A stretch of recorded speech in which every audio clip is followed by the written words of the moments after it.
Hey everyone, I am Charlie Shrem, and you're listening and hopefully watching Untold Stories, where twice a week I get to dive deep with some of crypto's most influential leaders, brilliant people, OGs, which I found out actually doesn't stand for original gangster yesterday. It stands for old guard, which I'm appreciative. So we can really find out like how this movement came to be, and with the price going crazy, and with Bitcoin finally and crypto finally like getting the attention that it deserves, we kind of want to know where we are going. So Untold Stories is really the only place that you can figure out where we're going and really understand the people and the culture and the ideology behind all that is cryptocurrency. And this show would not be possible without the amazing production company at Blockworks Group. They are a production company that I trusted with starting this show, and they continue to run it and do an amazing job. You can check out all their other podcasts. They have 20 podcasts that are run by my friends on their website at blockworksgroup.io. And with that, I'm here today with Dave Waslen. Dave, thank you so much for coming on the show today. Hey, yeah, thanks for having me, Charlie. Good to be here. We're in the new studio. We're back in the studio. It's good to be here. I got Wayne. We got all the, we're hanging out. You are the founder and CEO of Rublix. And when I was doing some research about the show before, and I was talking to you, and actually it's funny, we booked this show like a few months ago, and then we had to change the day, and then you made me laugh. You said, wow, in DeFi world, 1 month is like, it's going to be crazy. It's going to be changing. But in hindsight, I'm happy that we did this show now, because you have a lot more insight on what's going on. You build software, you build high frequency trading software. You come from that world, building out the infrastructure, the underbelly that we needed to be built during our Winterschlaf, our winter sleep, our bear market, as I like to call it, over the past few years. You've been building, growing. So really, like you predicted in 2019, I know I'm supposed to ask you a question. In 2019, you predicted that 2020 will be the year of Bitcoin trading, and you were right. How did you make that prediction, and why, and where are we? Like, are we in a, I don't want to talk about the price so much, but from an infrastructure point of view, are we ready for that adoption that is coming? Oh man. Gosh, if people want to know where we're going, I mean. Well, first talk about who you are. Give us a little bit of background. But yeah. I'll remind you of the questions. I'm from Canada. Yeah, I'm David Waslen. I now live in Singapore and run a software development company called Rublix, and we built out a cool platform called HedgeTrade, and we've got a token that's trading, and the platform is all about social trading and prediction markets. And yeah, I'm no trader myself, but obviously I'm in the crypto space. But yeah, so we all become professional traders by being in this industry. Yeah, exactly. That's right. But yeah, we're building some cool platforms, a lot of different products, and yeah, happy to be here on the show with you. What is HedgeTrade? I mean, why is it important to have derivatives and the ability to hedge against, crypto or Bitcoin going up and down? Why is that important? Why do we need stuff like this? Well, HedgeTrade is trying to help people become better traders. It's a way for really good traders to show the world that they're great traders by posting predictions, and we give these traders a track record and performance history, and then newcomers can learn from these experts and follow their trades and make the same trades as them. So it's kind of like a cool copy trading and social trading platform. And we set out to solve two problems. One is these awesome traders out there don't really have a great platform to monetize their trading ideas. There's a whole bunch of Telegram channels and a bunch of ways that people try to monetize them. It's a little bit scammy, and it's not really that credible. You don't know if they're for real or not. Yeah. And then we also built it for the little guy that just wants to get into the sector, doesn't know, where the market's going, and he just wants to follow some legit traders. And so, yeah, we built this cool platform where, those two parties can come together. Why do they need to come together? I guess my question is, pre all of this, really, you would just buy and sell Bitcoin on spot. You'd buy the asset and you'd sell the asset. You couldn't short it, you couldn't go long, you couldn't do all these things. Now you're building out that infrastructure and building out the software for it. Who is demanding that? Who wants it? Who needs it? Well, the traders are demanding it. They're more sophisticated. If crypto wants to bring in bigger money and more sophisticated money, then we need tools like this. It's not just us; it's all the other platforms too. Exchanges are getting more sophisticated. They're all getting into derivatives and futures and everything.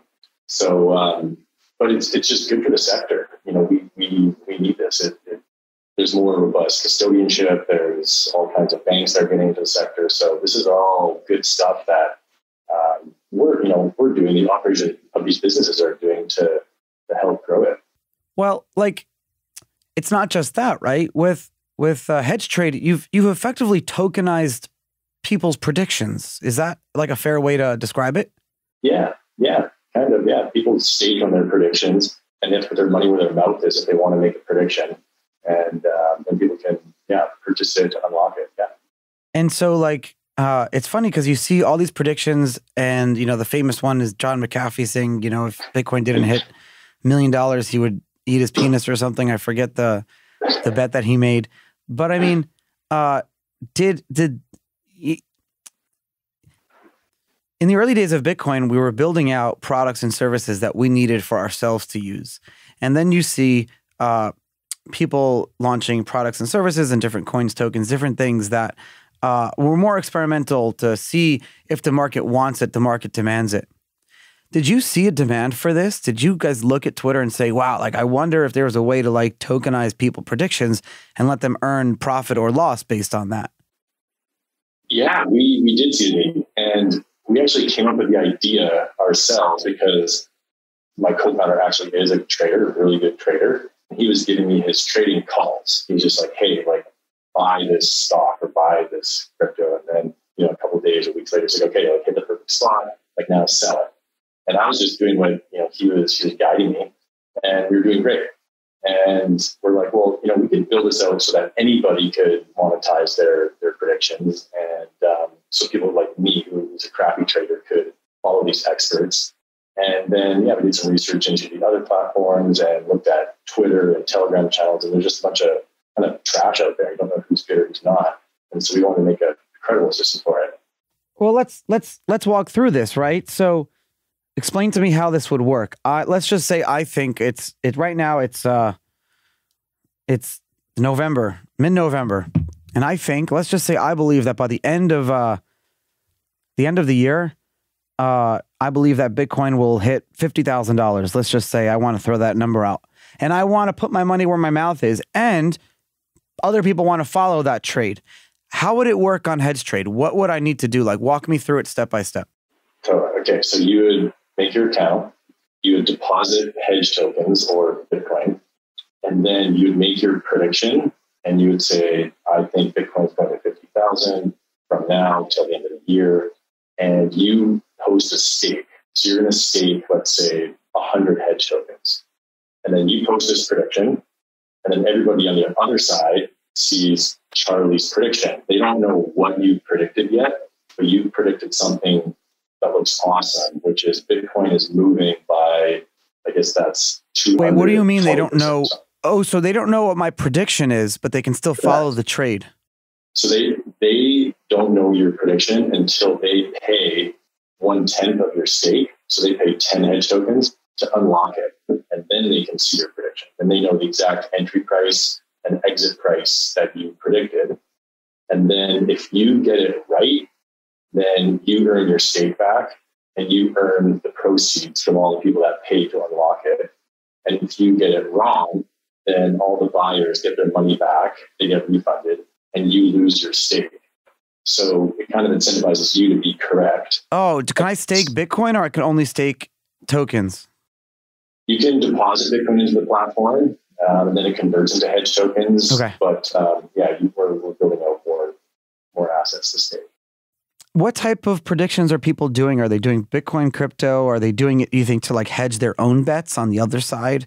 Are these family offices that are going long on Ethereum and they want to protect their downside? Or are these more like fun speculators, gamblers type people that are just trying to do some cool things? Like, this sounds fun for me. I want to go on the platform now and put like a prediction that I really of where I think some coins and tokens will go. And instead of like publishing a newsletter and selling it, I should just put my money where my mouth is, essentially, and put some predictions of a bunch of stuff. Like, how many different coins and tokens can I predict with?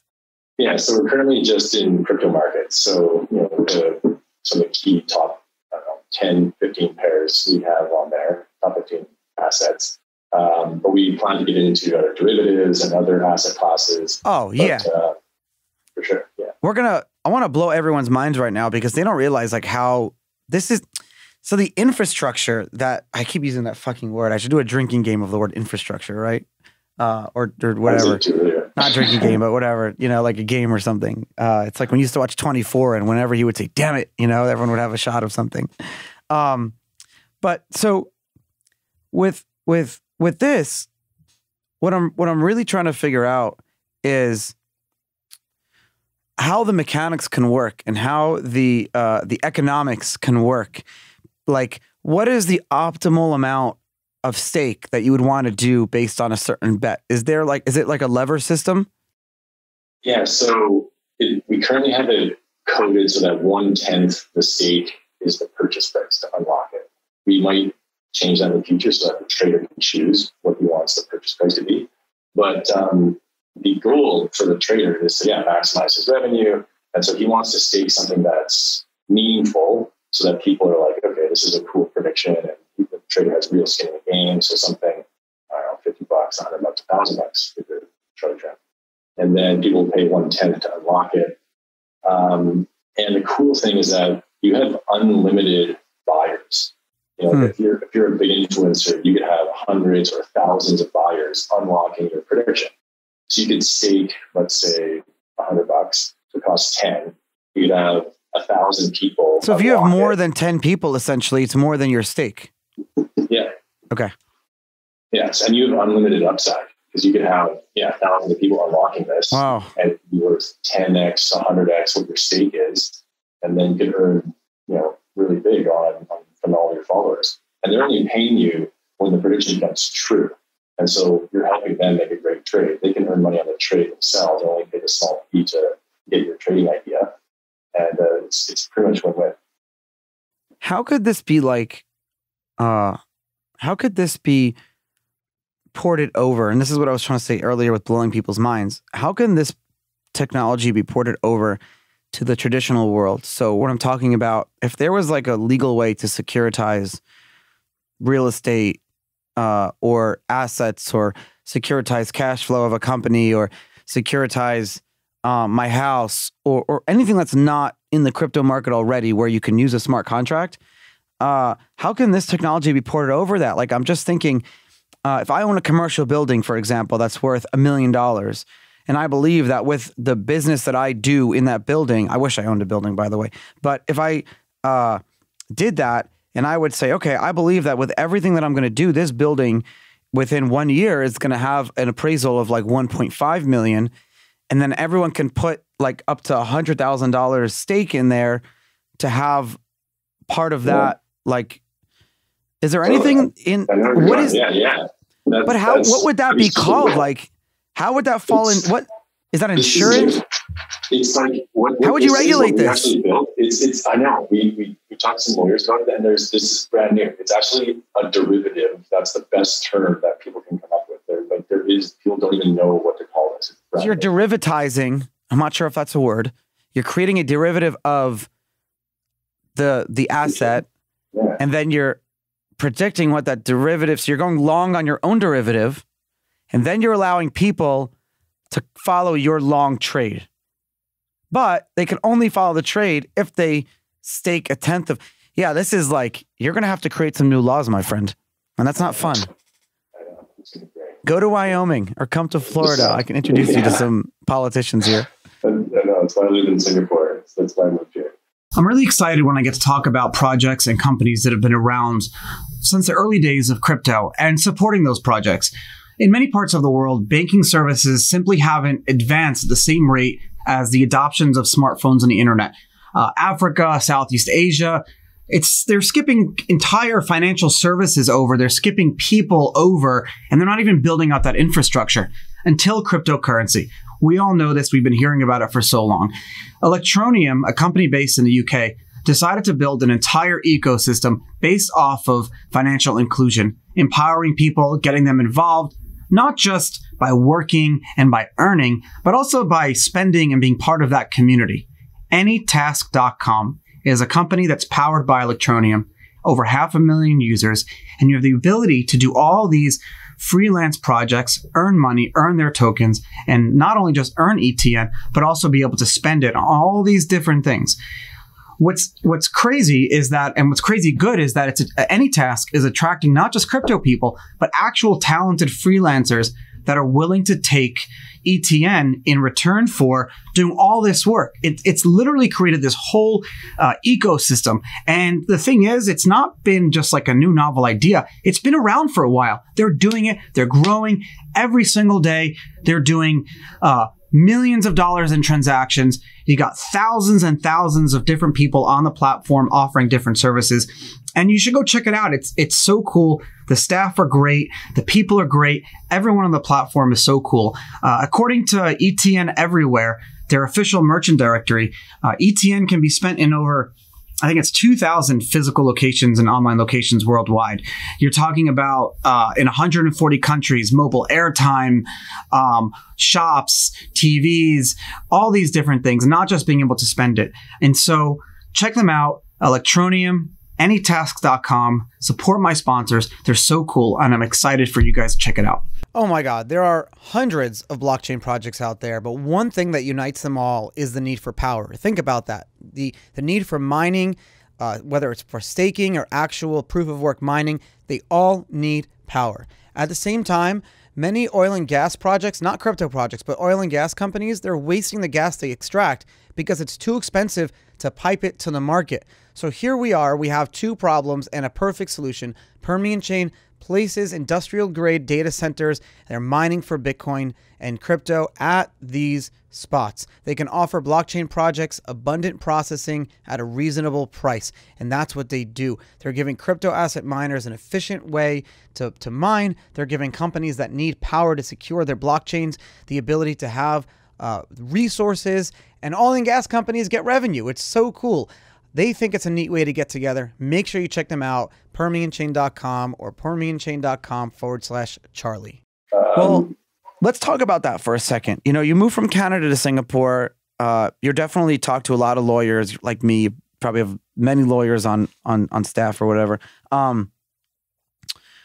Like, if you had to choose a perfect jurisdiction to let you sandbox this idea, is Singapore that jurisdiction where a lot of people are moving to Dubai now? It's crazy. COVID has accelerated so much. Yeah, Singapore's been great. You know, I got to say, like, we got a legal memo before we moved here and just got some, advice that said, yeah, what we're doing is not a security. We wouldn't regulate that. It's been really easy to open up a business here and get all set up. Gosh, I don't know. I don't know if anybody knows really. No one knows. I wouldn't really want to be in China right now. It sounds like the government's moving up pretty hard on a lot of operations up there. Yeah, everyone's going to jail in China.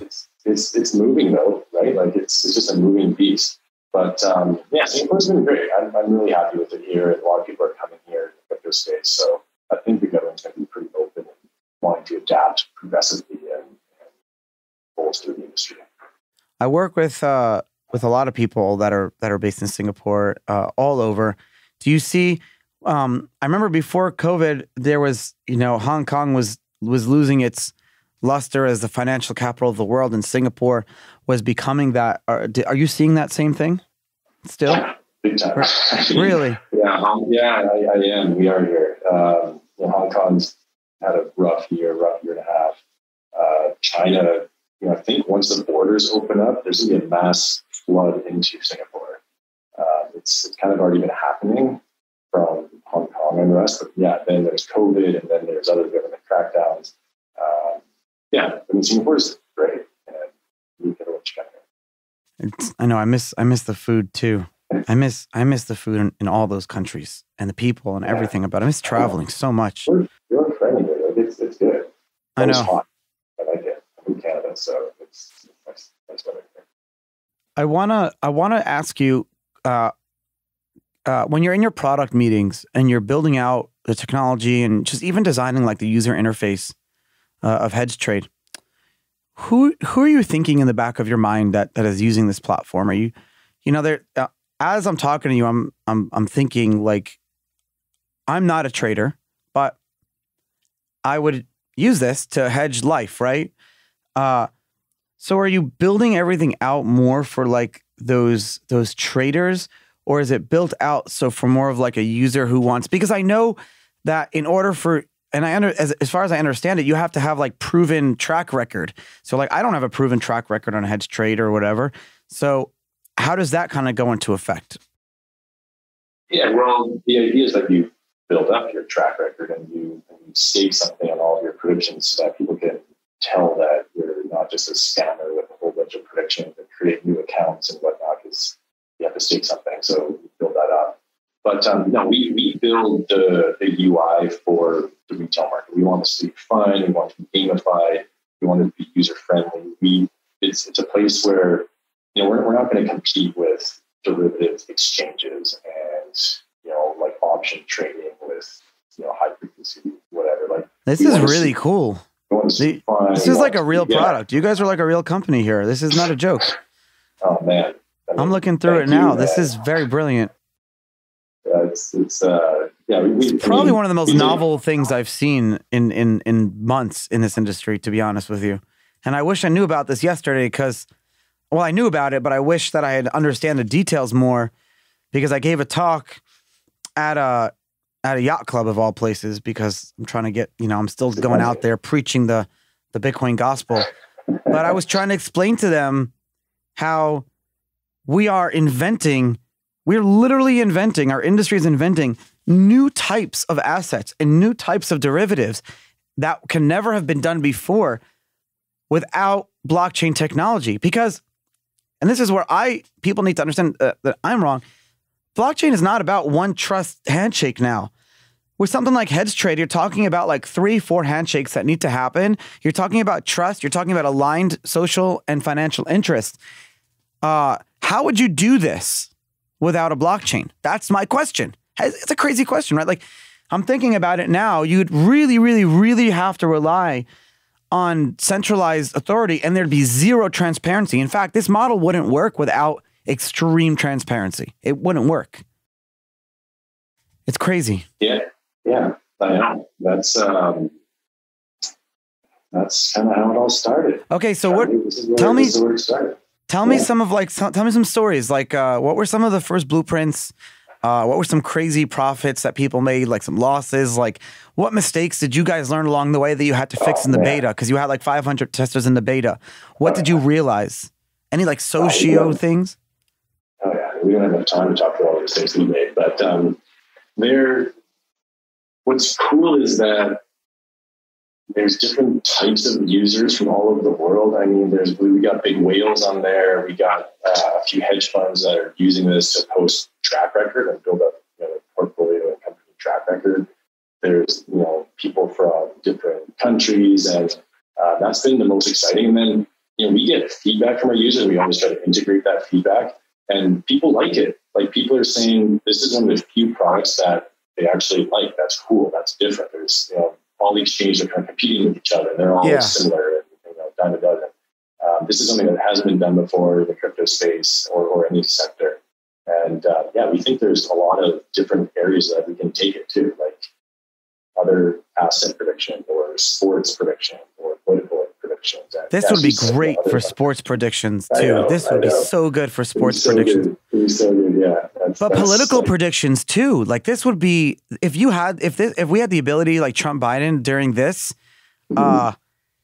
it would have been crazy. It'd be hilarious. Oh, it'd be hilarious. Yeah, it'd be great. So people staking. Okay, but here's what everyone doesn't realize. This is why it wouldn't work without blockchain. Because in a situation like that, how do you certify the results?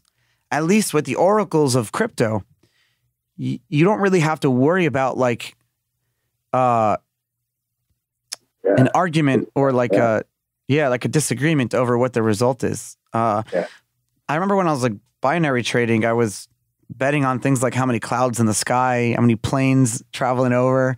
You can bet on, like with binary options, you could trade on like how many, will it rain in the next 20 minutes in your zip code, you know, and then rely on a weather app. You got to trust that oracle. People want to predict and they want to bet on their own.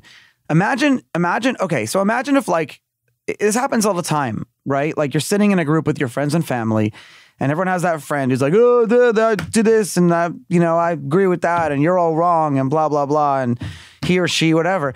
Imagine if they can whip out the app, and I say like, hey, fucking post a prediction, and I'll buy a tenth of it right now. Exactly. Post a blueprint. Like, let's go. Put your own money in your mouth. Yeah, prove it. Exactly. Yeah, you think. That's it.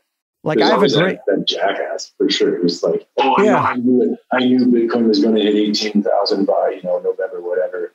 And you're like, come on, pal, like, did you? So yeah, that's it. Well, like so, I would post a blueprint now saying that I think the Steelers are going to go to the Super Bowl. Pittsburgh Steelers. That's what I'm doing. They're 9-0 now, and I've been saying how much did you say? I'll tell you right now, I've been saying Steelers and the Buccaneers in the Super Bowl, but the Bucs have been like, Tom Brady has been kind of like faulting a little bit here. So we'll see what happens at the game this weekend. But are you a Steelers fan? My brother-in-law is, and my family is Steelers fans. I'm a Bucs fan, so like I'm both now. I'm Steelers and Bucs. But Steelers are like an amazing team. The Bucs have been like a decent team, but now they have Tom Brady, so they're a better team. But the Bucs have always, so the Steelers. So I think so. I want to post a prediction. And I'll put $1,000 or $10,000 or whatever it is. And then I'm going to have like my brother-in-law and all of his friends post $100 in order to do this. And I almost want to do it like on paper, not because I want to try out the socioeconomic experiment. And then I'll let you know how it goes. And then you could. Let's walk this through. Because let's say you stake $1,000. Then if I saw that Charlie made a prediction on the Steelers, we post $1,000, I would unlock that because the upside on the bet would be some like amazing return. Like for the Steelers to get to the Super Bowl, I'm sure it's like really going to pay out huge, like 20 to 1 or something. And so I would unlock that for $100. Then I would go and put another $100 on your prediction that the Steelers are going to make the Super Bowl. And then how do predictions work though when it's a yes or no question though? Because then what's the point of buying it? There's got to be some like payout model. Like for sports predictions, it'll just be the odds.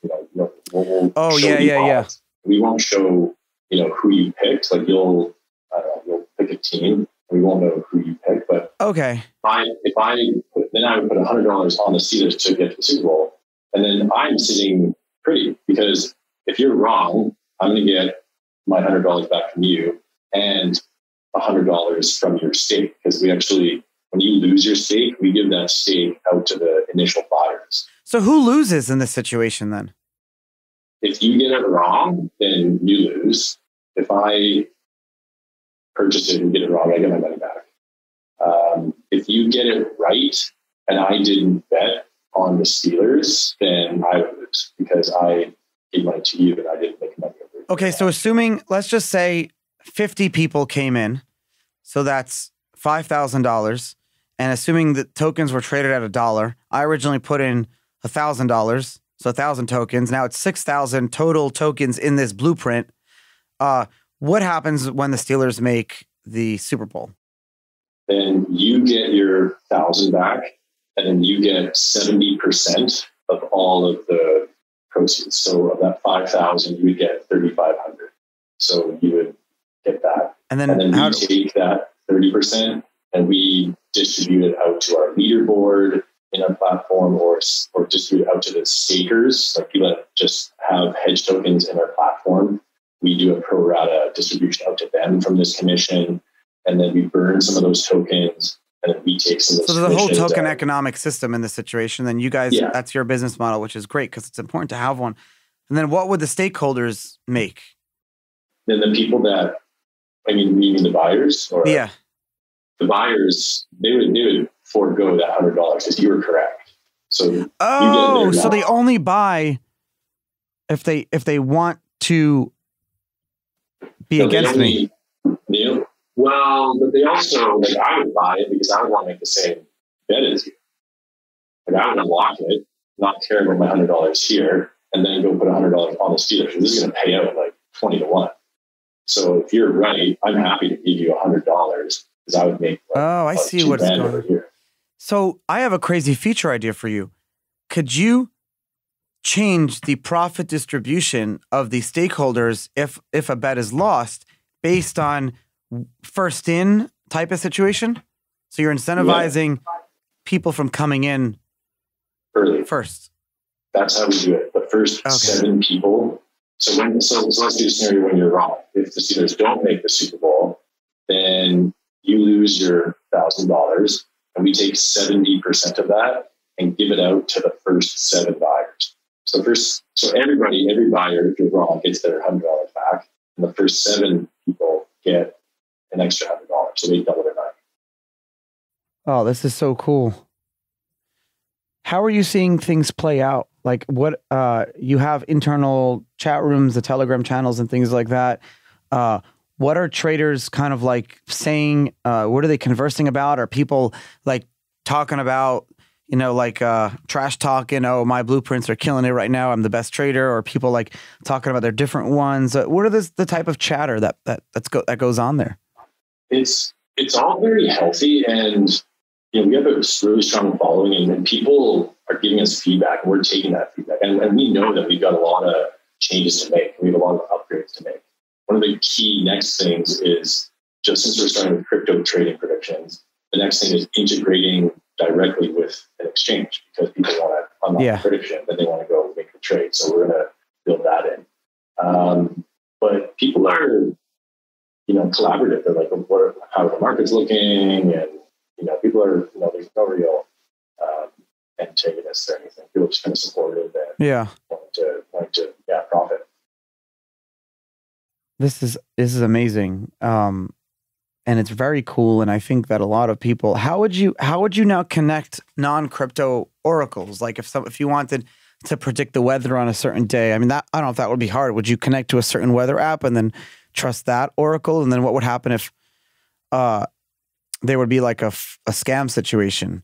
Can people add their own oracles? Like how would that all work? How would you connect non-crypto predictions or blueprints with their assets? Yeah. You need a trusted source of data. It's hard. Yeah. And even stablecoin oracles get attacked. Yeah, for sure. And then, we want to have this, if there's potentially like a dispute resolution. If there's something wrong with the data, then someone that hosted the prediction could post and stake some tokens as a dispute, and then the people vote to see what it should have been, and then get them back if it's right. So, but yeah, data is an important factor for sure. Amazing. Data is so important. Okay, how can everyone follow you? Hey, are there any good like promo codes or something that my listeners can get like an affiliate or a discount or a bonus or something if they register now? I've never actually asked that to a guest before. I should probably do that. Yeah, we'll set you up with your account and get you on the system so you can post your predictions and then share your referral code with everyone. And let's definitely do that. But people can follow us on Twitter, HedgeTrade HQ. Put your referral, if you create an account, put your referral code as Untold Stories. David's going to add it, and then you're going to get a surprise. We don't know what it's going to do, but they're going to do something for you. Maybe it'll just be like a free shirt or something. Or for everyone who does Untold Stories, I just want to see. It'll be awesome. Then maybe they'll get access to Be My Steelers bet or something like that. That's right. Your something cool. Is Untold Stories, so you won't be let down. Yes. Maybe check it out. Sweet Steelers picks in there. I'm not getting paid to do this, so this just I'm going to start forcing my guests to like do cool shit for my listeners. So let's do that. Awesome. David, thank you so much for coming on the show today. And I'm happy we did it now. It's like such a better time. Yeah, this is awesome. Thanks, Charlie. This is great. Thanks for having me. I'll see you later.